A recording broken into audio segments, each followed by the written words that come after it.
Hey guys, subscribe for daily content, and if you're shopping for gear, make sure you check out the description for the newest items at some of the very best online retailers. There's also links for some of the items that I personally recommend. Thanks! What's going on YouTube? Metal Complex here, and today I've got another interesting knife review / knife overview to share with you guys. This is the new Vero Nova Mini, which I gotta point this out right away. This is not what I would describe as a mini knife. It is a mini version of the Nova, which is a much larger knife, but I would consider this to be a pretty standard sized pocket knife, maybe even still a little bit on the bulky side in a good way. This is a very fun and very satisfying EDC, especially if you're somebody like me who loves Vero knives. I have a ton of Vero knives in my collection. Just a big fan of the aesthetic, and it all works. I mean, functionally, these knives are really, really great, and it just comes down to preference by model. But these are available right now. You can actually pick these up, especially if you're watching at the time that I actually drop this upload. So I'll link this down in the description. You guys can check it out if you want. It does help my channel when you use those links, but that's entirely up to you. Thanks to Vero for sending a sample for me to take a look at. Thanks to my patrons for supporting me. Let's go ahead and get a measurement so you guys can get a good idea of the size of this knife.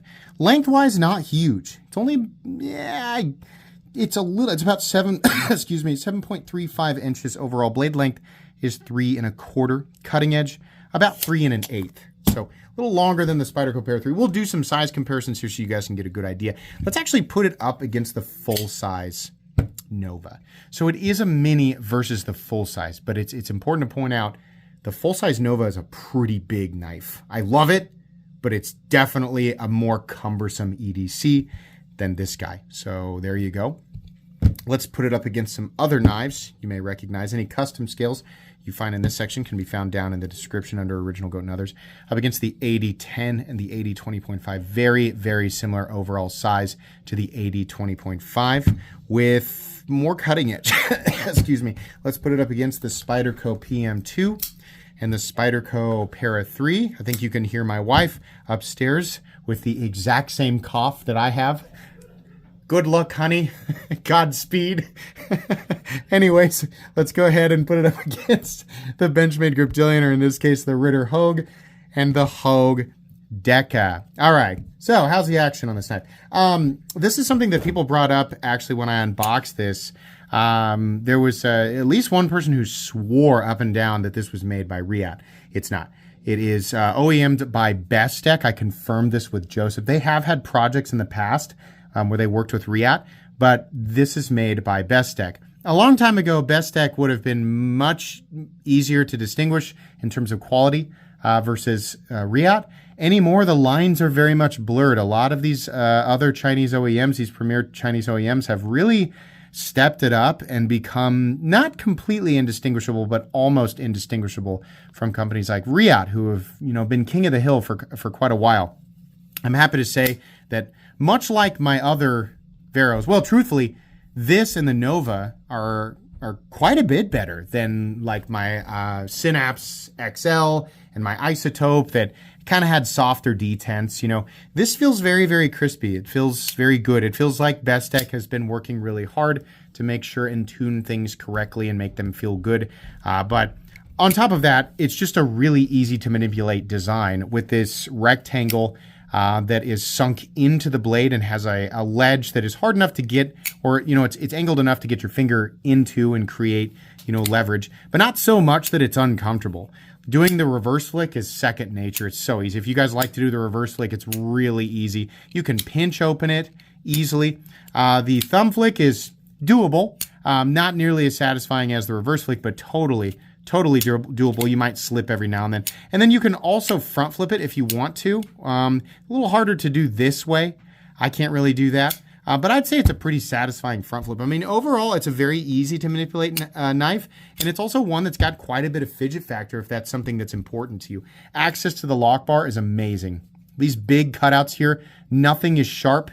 Incredibly easy to get that blade to drop down to your fingernail and then just fall into the closed position. I mean, it's really great. If you're familiar with Vero knives, I mean, this is just as easy to manipulate as the other ones. The bearing action is nice and smooth. The D10, I think, is perfectly tuned, considering you're using a combination of this opening rectangle and front flipper. to manipulate the knife. So yeah, and the frame is also wide enough that even though it is an exposed frame lock, I've got plenty of room. I mean, it really is one of the biggest small knives. Like, I'm having a hard time, calling this a small knife, because it really isn't. It's kind of a big, bulky, without being too bulky, medium, little big knife. It's if you have this knife in hand, and you know exactly what I'm talking about. Let's do carry profile thickness up against the Spyderco Para 3. It's actually about the same, but this is contoured. Worth pointing out, they're really nicely done. A lot of Veros in the past have been kind of flat, which has been fine, but these are contoured or radiused, whatever you want to call it. Really nice like that. Carry, let's do length and height up against the PM2 and Para 3. Very friendly in the pocket. It is bigger and heavier than something like the Para 3, but not by much. I would say versus its bigger, older brother, this is much more friendly in the pocket. Not that this is impossible to carry, far from it. This is just a lot friendlier. What are we looking at for materials? For the blade on this guy, we are looking at M390, and then we're looking at titanium for the scales, the backspacer, and the pocket clip. To my knowledge, the HRC on the M390 is 60 to 62. It may drop a point for the blackwash version, which to my knowledge is a PVD coating. So consider that before you pick up the blackwash ones. But any of the uncoated ones, I believe, should be 60 to 62. Bestech has been on the upper end of 60 in the past, and they've also been back there at the kind of lackluster industry standard of 59-61 with some of their other models, right? But I believe on this project here, they're 60 to 62. Excuse me. Let's go ahead and weigh it. Do we have any internal milling? We do. Can you see? It's probably a little bit tricky to see in there, so we'll use my flashlight here. There is actually a nice big pocket milled out on the main side, and then a couple of little tiny pockets milled out on the lock side, but definitely some weight reduction. My guess is this weighs a little over 4 ounces. Let's see, 4.25 to 4.5. Oh, a little less, 4.2. Pretty close though. Not bad. Not perfect, The balance is going to be slightly butt heavy, but not too bad. I mean, it's still a 4.2 ounce knife. It's pretty typical for a pocket knife in general, right? Especially full titanium, not bad. My experience was, yeah, it feels like, it carries like a pocket knife. Unless you're wearing really, really lightweight athletic short material, right? You're probably not going to be bothered by it. Maybe in dress pants, this might feel slightly bulky. Outside of that, regular pants, you should be okay. Let's go ahead and do a hardware check. I'll get out my tools as per usual. My tools are very inexpensive and very recommendable. You can find them right down in the section of my description that talks about the tools I use in this channel. It's probably not a T15, but I bet you that pivot is at least a T10. Let's take a look here. Yep, I love that. Love it. And then the rest of this is T8. Is it? Hold on there, Vero. Come on now, Vero. It's got to be T8. Come on. Don't let me down. Joseph, it's got to be T8. Come on now. T8. Oh, look at that. Doing the Lord's work here. We've got 2 T8 screws on the frame lock side, 2 T8 screws on the show side, and then probably a hidden, could be a T6 screw for the pocket clip, but that's really okay. Super duper simple. T8 plus, that's my preference. 2 screws on each side, minimal hardware. As long as you have the right tools for the job, you should be good to go. Let's go ahead and measure the blade stock thickness. This is maybe slightly on the thicker side, 130, 140 thousandths. That'd be my guess. Absolute middle of the road, 135 thousandths. Versus the bigger boy, I think this is 150 to 155. Yeah. So they definitely did scale the whole thing back a bit. Okay, we've done everything. Meat and potatoes time. This is truly a smaller version of the bigger one here. And I think they did a good job with it. I think actually for more people, this is going to be a preferable size. I'm the type of person who just likes a bigger knife, right? I don't need to carry a bigger knife. I just like to, I will say, because this is a good example here. This is their belt satin finish, which some people prefer. I think it looks nice. I like the hand rub finish. These two options cost the same. The one that's less is the stone washed finish, which I actually also like. If it were me, I would prefer either the stonewash finish, the least expensive finish, or the hand-rubbed satin finish, which I think definitely is much more worthy of a markup. This, but that's preference. It's totally up to you. It's fine either way. It'll be good to go. These are, Vero knives have their own aesthetic, and he is stuck with that aesthetic. So while I would love for Vero to mess around with some texturing here or there, I think that'd be great if you guys just made it an option. I understand what we're doing here is we're completing a consistent aesthetic, right? We're staying in the Vero lane, the easily identifiable Vero lane. Once you see a Vero knife, you'll never forget it. Even though they do tend to look minimalist, they also have distinct enough features that they stand out, right? I think mostly it's the rectangular opening hole, but they do a good job of that, right? Ergonomically, it's really great. I can feel the pocket clip because it's got this up and over bill, which I don't like because it can be snaggy, but then again, it's really great in and out of the pocket. I mean, this is a breeze in and out of the pocket. Kind of wish it was slightly shorter, but I'd be lying if I said that it really caused too many problems. I can feel it more so than on this guy because the clip tends to fall back a little bit more. There's just more room on the handle. It's essentially the same clip except slightly shorter, right? I don't think it's a big deal at all. In fact, I think it's doing its job so well that it's hardly even, like I said, it's you can basically feel it, but it's knocked down all the way around. Vero's been doing the same clip for a long time. So I always say I wish there was no hooked bill, but it's not really that big of a deal. I also like that he puts his logo on the clip and not on the blade. It makes the show side look so good because it's clean, right? We have a nice simple drop point blade that's, I guess kind of medium thick behind the edge, but the edge is good. It's nice and sharp from the factory. You've got a nice tip. Bestech knows how to do this. They've done it on a bajillion different models, right? This will be nice and easy to touch up over time.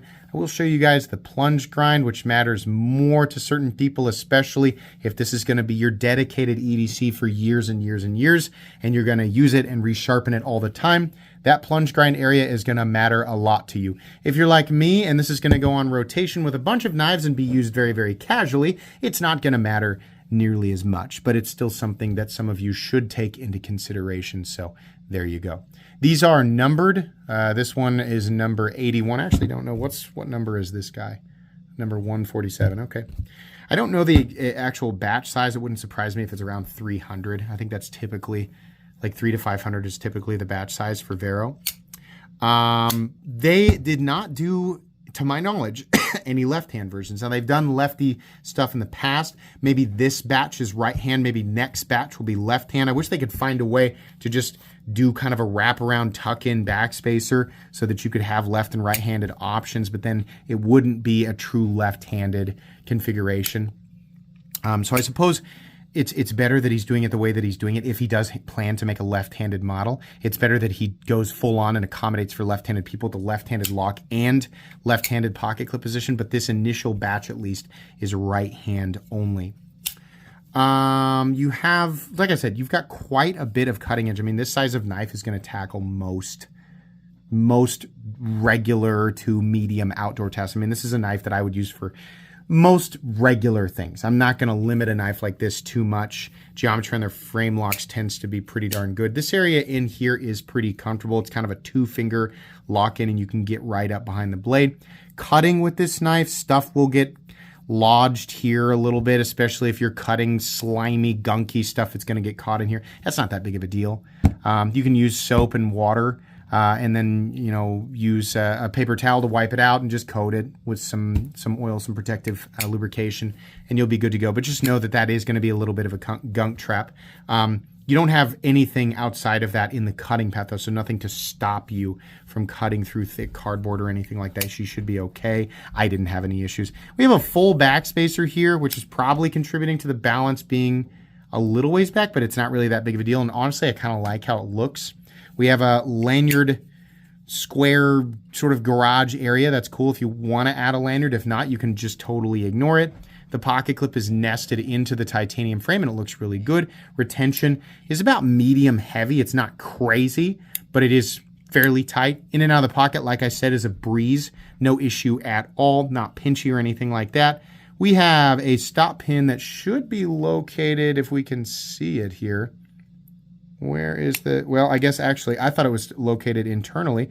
The stop appears to actually be, this appears to be, you can see actually the screws there. But anyways, stop pin right here, which is fine. That'll work. Oh, you can see it right there internally as well. So looking back here, it looks like it's kind of tucking right there, right behind, like right in here. So you should be okay, right? Something to keep an eye on as you sharpen. I couldn't imagine that it'll cause people problems. Usually it's when it's tucking in right here, right? Something like that, which was pointed out to me on at least one other review, you know, the stop pin location in the closed position, if it's tucked right up here behind the cutting edge, that can potentially be a problem, but it doesn't appear to be something that's going to cause a problem, at least for an extremely long time. So I think you're good to go there, especially people who are casually using this and not sharpening it all the time. But even if you are, it doesn't appear that that's going to be something that causes a problem. I don't know. You guys can tell me what you think. But anyways, we do have a steel lock bar insert that doubles as the over travel stop, which is great. That's what we expect. The lockup percentage right here appears to be maybe 30%. We can actually see where it's engaging. Yeah, right there. So something about 30, 35%. We have no blade play up, down, left, or right. Bestech does a really good frame lock, so I'm not really concerned with any of that. No lock stick, no pivot lash. Super smooth and consistent in here. These are ceramic caged bearings. We have a nice clicky detent, really nice detent. And it looks like we've got perfect centering with no detent lash. So this knife, like all Vero knives, is a little on the pricey side. Base price with a stonewashed blade is coming in at $360.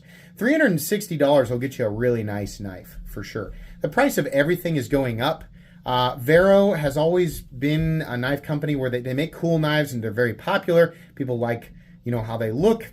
Bestech does tend to make knives that fall in that $350 zone or so. They also make knives that are extremely comparable and sometimes a little bit more flashy and more complicated for sub $300. So I think you're paying a little bit for the Vero name, but as somebody who's personally willing to pay a little bit more for that Vero name, I can completely understand why some people are like me and are totally okay with it.